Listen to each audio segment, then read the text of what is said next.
Okay, limiting in excess reactants.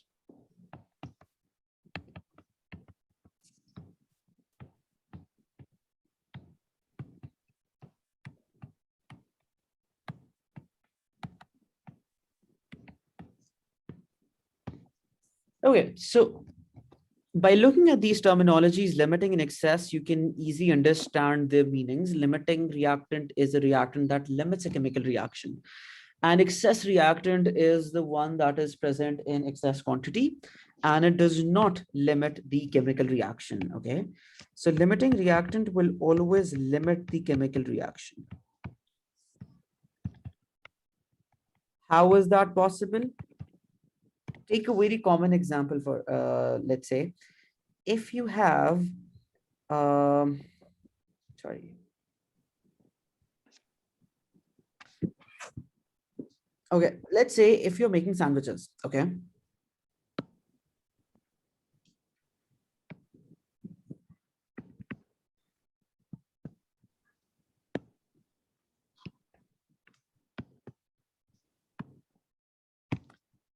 These are the slices of bread maybe, okay? So you've got 8 slices of bread and you have 3 patties for the sandwiches, okay? How many sandwiches will you be able to make with these 8 bread slices and 3 patties? Complete sandwiches? 3 sandwiches. 3 sandwiches, right? You won't be able to make 4 of these. Although, yes, you do have enough bread for 4 sandwiches, but you won't be able to make the last one. Why? Because you don't have enough patties. So, which of these breads or patties is the limiting reactant? The fourth one. I mean, no. Are you restricted because of the bread or because of the patty? Bread. No, bread. No, I mean the patties. You have enough bread. They're limiting. Exactly. You can make another sandwich if you look at the breads, but once you look at the patties, you cannot make another sandwich, right? So this is the limiting reactant here. Your chemical reaction has been limited. You cannot produce more product. Why? Because you don't have enough reactant.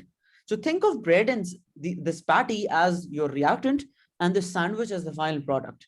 You've got a lot of bread, you've got 8 slices of bread and 2 slices per sandwich. So you can definitely make you can definitely make 4 sandwiches if you have 8 slices of bread. But if you have, let's say, 3 patties, you cannot make the 4th sandwich because you need 1 patty per sandwich. Okay. So this is exactly what a concept of limiting reactant is. Any reactant that limits a chemical reaction is a limiting reactant. Now let's look at chemistry here. For example, if I write this equation down, NaOH plus HCl producing NaCl plus water. This is a neutralization reaction of acid and a base. If you have got, let's say, 50 grams of sodium hydroxide and 100 grams of HCl, so can you tell me which one is greater here? Do you have more sodium hydroxide or do you have more hydrochloric acid? Hydrochloric acid. Have more hydrochloric acid. So hydrochloric acid in this case is the bread and sodium hydroxide in this case is the patty. So which one is the limiting reactant? NaOH. NaOH. Why? Because the quantity of NaOH is lesser and your reaction would also be limited. Your reaction will proceed according to the quantity of NaOH. Even if you have 100 grams of, you have 50 extra grams of HCl, but still, as your sodium hydroxide will get finished, as this 50 grams will get completely consumed, your reaction would stop there. Let's write down this definition now. That a limiting reactant is a reactant that limits a chemical reaction.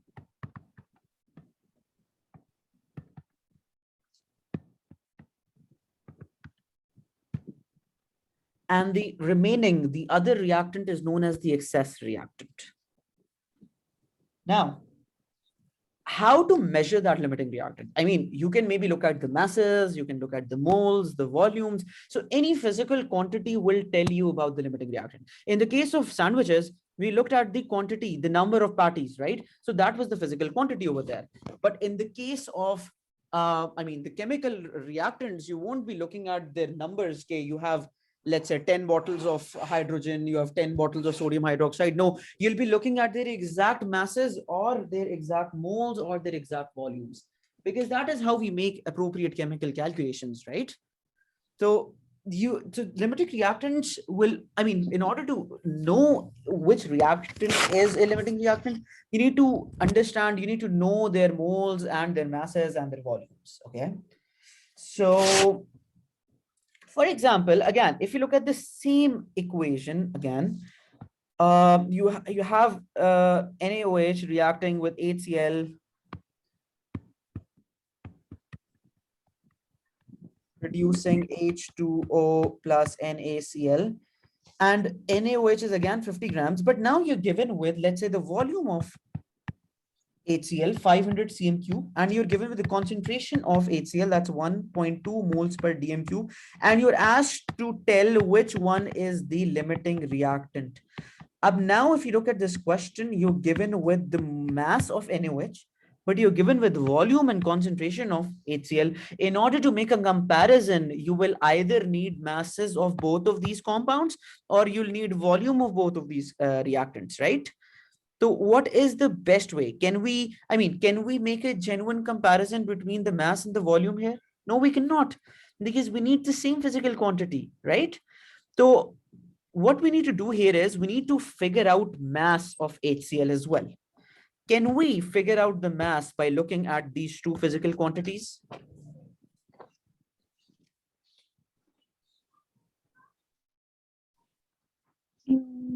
No. No. Can we figure out any other physical quantity once we have volume and We can, yes, we can check, we can check the concentration. No, we already did. Moles. moles? Yes, we can figure out moles, because the formula is concentration is equal to moles over volume. So concentration is 1.2, moles is X, volume is 500. We need to convert it into dm cube as well. So dm cube, in order to convert cm cube into dm cube, you need to divide the quantity by 1000. Okay. So you're gonna get 0.5. All right. So you need these conversions. Cm cube must be converted into dm cube for volumes. So 0.5 into 1.2, can you use a calculator?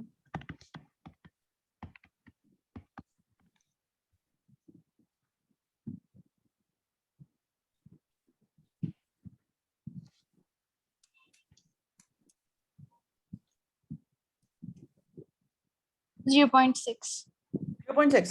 So now, this is the moles of HCl. But again, we cannot make a comparison between mass of NaOH and moles of HCl. Either we need moles of both of these quantities or mass of both of these quantities. So can we maybe figure out moles of NaOH by this mass? Yeah, mass over MR. Yes, we can. X moles, mass is 50, MR is what? Sodium is 23, oxygen is 16, hydrogen is 1. 39, 40. Its MR should be 40. Could you maybe check? Yes, it is 40. So 50 over 40 is 1.25. So the moles of NaOH are 1.25. Now we know the moles of both of these reactants, 1.25 and 0.6. So by looking at the moles, which one do you think is the limiting reactant? HCl. HCl is the limiting reactant, absolutely, because the moles are less. So this is how you make the comparisons. Though I hope this is clear. First of all, you need to have both of the physical quantities in the same units, either moles, either masses, either volumes. Okay. If you have different physical quantities, use these formulas and convert them into a single quantity. Okay. It's always preferable to go for the moles. Okay. Convert everything into moles and then see which reactant has lesser moles. That reactant would be the limiting reactant. Now, if you're clear, we can move on. So step 1 is to convert the quantity to moles and then compare them. And step 2 is to compare the ratios. Let's say if both of the quantities are already in moles, so obviously the lesser one is Okay, sorry, let me just explain it to you here as well. NaOH again plus HCl, NaCl plus H2O. Focus on the coefficients. NaCl, sorry, NaOH coefficient was 1 here, right? HCl is also 1. Everything is 1 here because the equation is perfectly balanced. So when the coefficients are 1, the answers, the moles that you get in this step, these moles are enough for the comparisons, okay? But let's say if the coefficients here are not 1, so you will have to perform an additional step.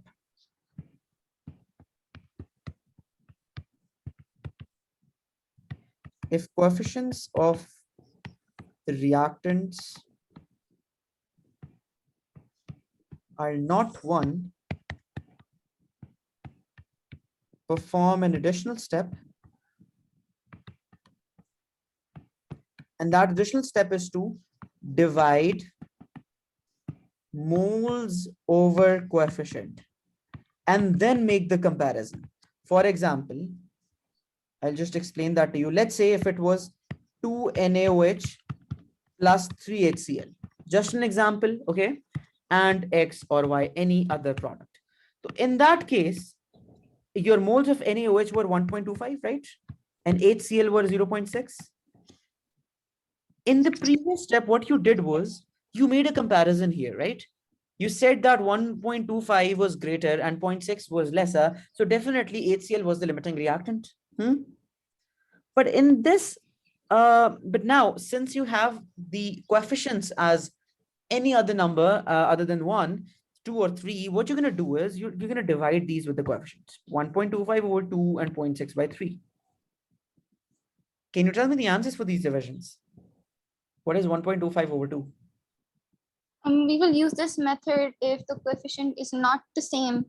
Yes, definitely. If the coefficient is not the same, yeah. Or if it's not 1, I mean, if it's even same, or let's say 2 or 2, 3 or 3, you'll still perform this step. You will only avoid this step if the coefficients are 1 and 1. Okay, what? For NaOH, it's 0.62. Okay. And for HCl,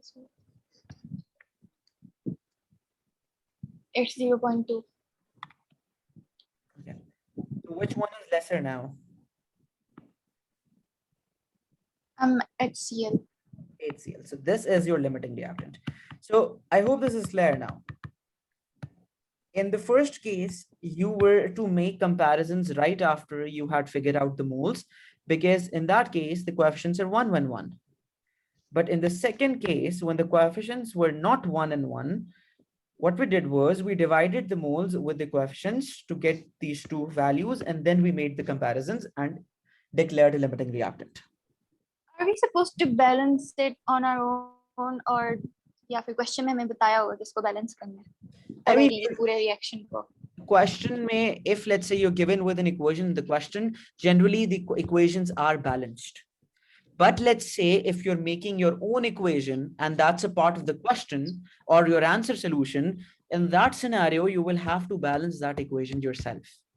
Okay, this is why balancing is so important, because that balancing would directly affect the value of moles. Okay. So like if it's not given in the question, like it's not balanced, then I don't have to balance it. I mean, if the equation is already written as part of the question, that is, I mean, it is already balanced, even if there is no coefficient. For example, if you look at this equation is perfectly balanced. 1 and 1 are all the coefficients. I just added this 2 and 3 just to explain it to you. They can never be 2 and 3 with HCl and NaOH because that is against the law. Okay. So this equation is perfectly balanced. Okay. I just hope you're getting the concepts. Yes. All right. Now, another part, okay, we're done with limiting and excess reactants, by the way. Another part of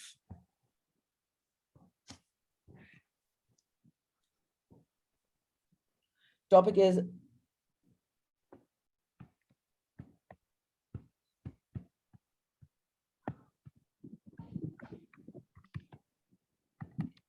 Reducing stoichiometry by titration.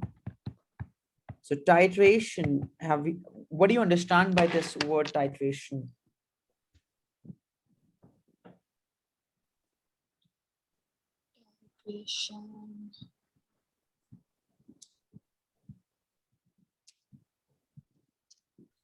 Have you performed a practical experiment of titration? Yes, I think so. Hannah, you're about to take your AS level exams in October, right? So you would have Yes. obviously done the practicals as well. Yes, practicals that you did. Yeah. So you must have done these titrations. Titrations are basically acid and base experiments. When you react an acid with a base and then you figure out the neutralization point, okay? The example that I just wrote, NaOH and HCl, that is also a titration equation where NaOH was the base and HCl was the acid, okay? So by reducing stoichiometry by titration is basically how you balance a chemical equation with the help of these titration experiments. You figure out the unknown moles by using titration, okay? So let's say if a question says that you're given, I'm writing down an example question and then I'm going to explain this concept to you with the help of that. So question is that 25 cm cube of 0.5 moles per dm cube of, let's say, acid is titrated against 0.2 moles per dm cube and 12.5 cm cube of HCl. Deduce stoichiometry of this reaction. Okay. So now in this case, let's say if you're, I'm going to also give a name to this acid. Let's say this acid is magnesium, sorry, magnesium hydroxide. Okay. Sorry. No, that's a base. Isko change kar dete hain. This is HCl. Yeah, we can use HCl here.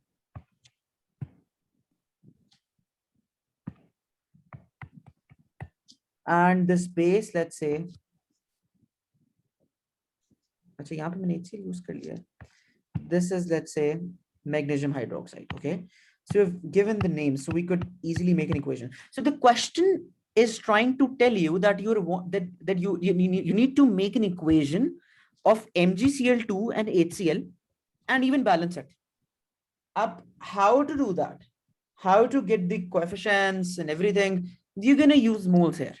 Look at the data that is given. First of all, for the HCl, देखो, in a very, useful trick to attempt these questions is to write the data down, okay? HCl. What do we have for HCl? 25 cm cube. This is the volume, right? So the volume of HCl is 25 cm cube. Can we convert it into dm cube? Yes. By dividing it with 1000. 1, 2, 3. 0 will move 3 places back. 0.025 dm cube. So now we have volume of HCl as 0.025 dm cube. And the concentration, this is the concentration, is 0.5 moles per dm cube. Concentration is also given, 0.5 moles per dm cube. Okay, let's look at the data for MgCl2. 0.2 moles per dm cube, you're given the concentration and you're also given with volume. So given with everything here. Let's write this down as well. So for MgCl2, sorry, MgOH, MgOH whole twice. MgOH whole twice, the volume is 12.5. So we need to convert the cm cube into dm cube again, dividing by 1000. 1, 2, 3, 0.0125 dm cube. Okay. And you also given with the concentration. The concentration is, what was it? It was 0.2 moles per dm cube. All right. So we've written all the data down. Now, the next step is to use this data to figure out the ratios. Can we also write down an equation, first of all, an example equation? Yes. HCl plus magnesium hydroxide. You know, an acid-base reaction will always produce a salt and water. You would have done this in your O-levels chemistry. So Yes. salt and water, what is the salt? Magnesium, the metal basically reacts with the chloride. So MgCl2 plus H2O. You can go over your O-levels notes to revise these concepts if you want. I can even explain these again, metal and acid-based reactions, okay? So, okay, now this is an example equation, but it's not balanced. Now what we need to do is we need to figure out the moles of HCl and MgOH whole twice. We are given with the volume and concentration of both of these. So can we use these to figure out the moles here? Yes, we can. Concentration is moles over volume. Yes. But don't we need to balance the equation first? No, this is what the question is asking you to do. To balance the equation with the help of the moles. Okay? You don't have to do it on your own, first of all. Because why? Because in the real question, you might not be given with the identity. They might tell you that you don't know the name of this metal here. They might just tell you that you have a metal hydroxide. So up when the question just says that metal hydroxide, you don't know the moles, the MR, anything of that. So you'll have to rely on these calculations for balancing. So this is why, I mean, in the real question, you won't be given with one of the identities of the reactants. Okay, so now again, we're going to use this formula for both of these NaOH as well, sorry, MgOH as well as HCl to figure out the moles. Concentration for the first one is 0.5 and moles are X, volume is 0.025. You can use the calculator to find out the value for X. And then same goes for HCl as well. 0.2 is the concentration, X moles, and 0.0125 is the volume. Can you tell me the answers?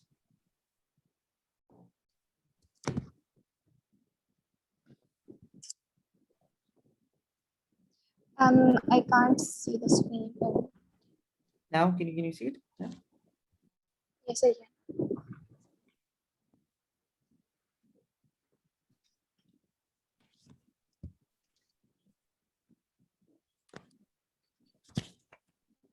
For the first one, it's 0.0125. And for the second one, it's 5 into 10 minus power 3. Are you sure? Because this answer should be 2.5 or 5. Let me calculate again. Because once you multiply 0.0125 with 2, you're going to get 2.5 times 10 to the power minus 3 or 0.025. Yeah.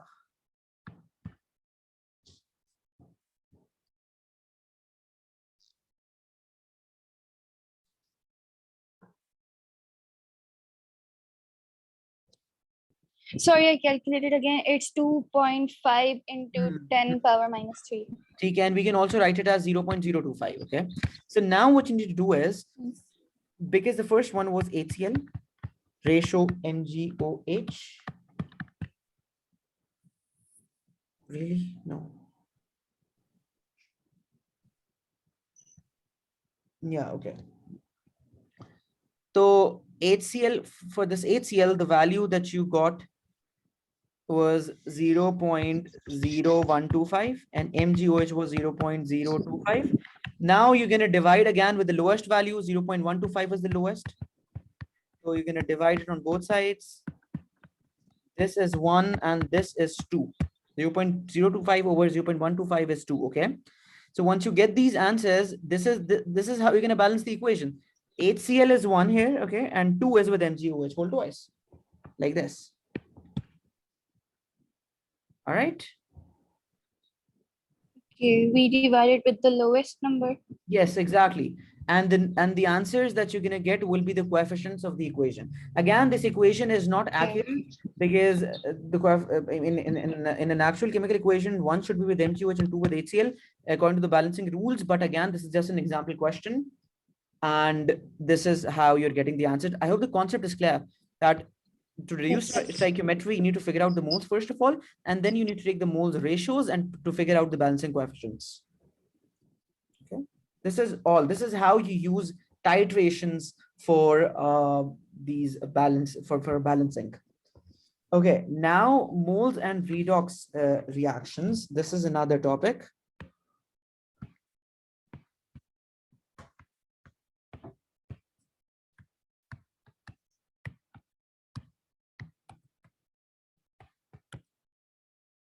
You must have studied redox reactions in your O-levels chemistry, electrolysis and redox, but we're going to just touch redox here, not the electrolysis part. So I'm just going to write down a few things here to revise these concepts for you. Number one, redox is basically reduction and oxidation, right? Chemical equation that has both the oxidation and reduction. What is oxidation?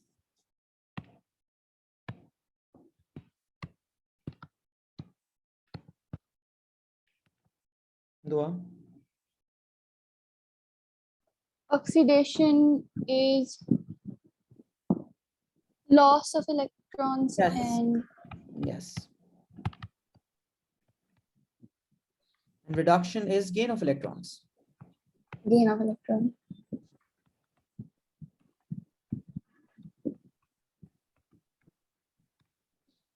So, and obviously when electrons are lost, the oxidation state increases. So oxidation is increase in oxidation state.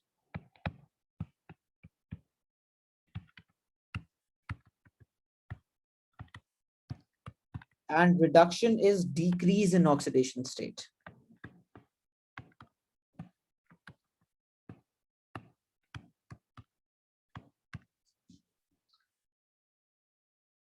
Some common oxidation states.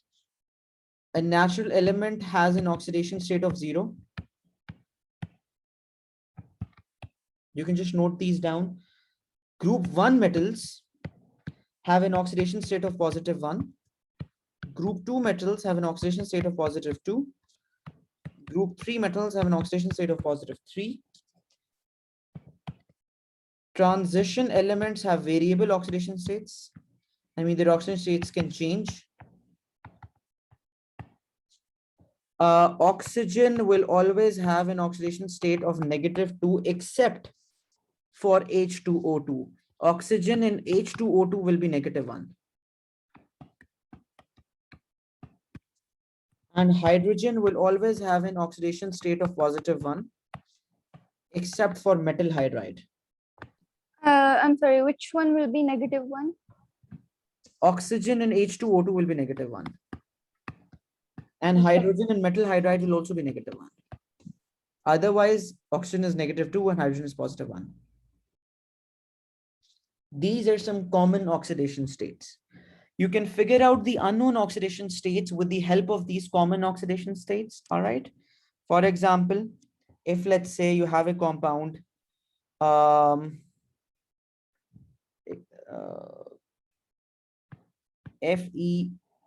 Fe2O3, okay? So you know oxygen is -2. You're going to use this table first of all, okay? And let's say you're asked to find the oxidation state of iron here, Fe. It's a question mark. So what you're going to do is you look at this table and you see the values that you already know. Oxygen is always -2. So what we're going to do is we'll use X for Fe, X, but X will be ×2 because there's a 2 as a subscript for iron, plus oxygen is -2 times 3 is equal to 0 because it's a neutral compound. Okay. And a neutral compound is always equal to 0. Simple calculations, 2x minus 6 is equal to 0.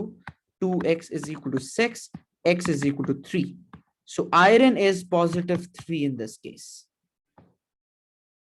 All right. Are you clear with how to figure out the unknown oxidation states? Yes.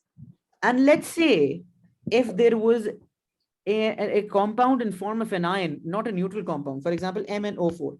MnO4 has a whole charge of -1. So this whole charge of -1 is basically applied onto this entire compound. And okay, so now in MnO4, you already know oxygen, right? Oxygen is -2. And you are used to figure. Can you repeat this part? The oxygen 1, 2 into 3. Where did 2 come from? 2 from here, from the table. This. No, this the Fe2O3.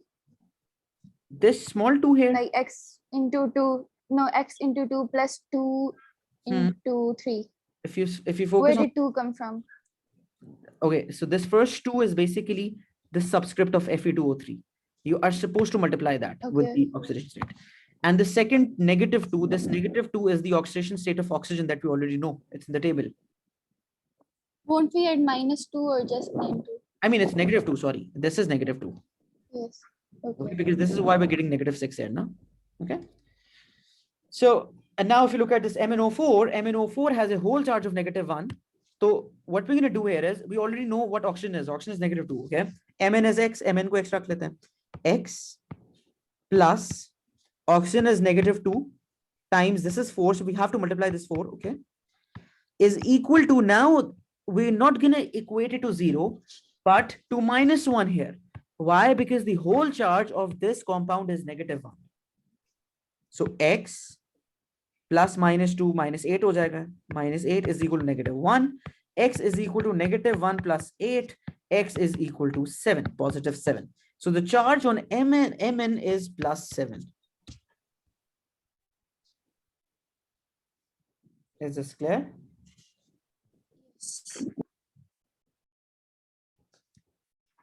Are you clear with this? Yes, I am. Now I am giving you a few example questions to attempt as homework, just to figure out the unknown oxidation states. So for the first one, if you're given with, let's say, MgCl2, you need to figure out the oxidation state of Cl2. I'll just underline the compounds, okay? If, let's say, Cl2 is underlined, you need to tell the oxidation state of Cl2, okay? So in this question, you know Mg will always be +2. Why? Because it's in group 2. And in the table, we've written that group 2 metals are always +2. Group 1 is always +1. Group 2 is always +3, okay? So you also need to look at the table before you attempt these questions. Then NaOH. And for the NaOH, you're supposed to figure out the oxidation state of oxygen here. For the third one, you are given with Al2O3, and you're asked to find out the oxidation state of Al, aluminum. Fourth question, K2Cr2O7. You're supposed to find out the oxidation state of Cr2, chromium. And the fifth one is KMnO4, and you're asked to find the oxidation state of Mn here. All right. So all of these underlined elements, you're supposed to find their oxidation states. You can use this table. This table is very important, okay? All of these are neutral compounds.